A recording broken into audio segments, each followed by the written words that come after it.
Esther chapter 7, New King James Version.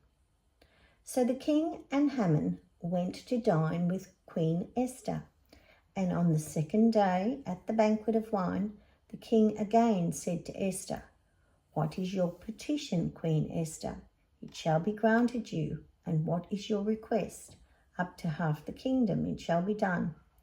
Then Queen Esther answered and said, "If I have found favour in your sight, O king, and if it pleases the king, let my life be given me at my petition and my people at my request. For we have been sold, my people and I, to be destroyed, to be killed, and to be annihilated. Had we been sold as male and female slaves, I would have held my tongue, although the enemy could never compensate for the king's loss."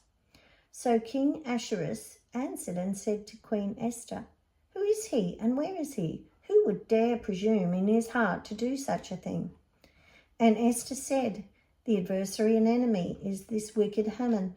So Haman was terrified before the king and the queen. Then the king arose in his wrath from the banquet of wine and went into the palace garden. But Haman stood before Queen Esther, pleading for his life, for he saw that evil was determined against him by the king.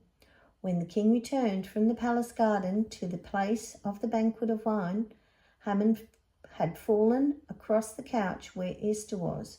Then the king said, Will he also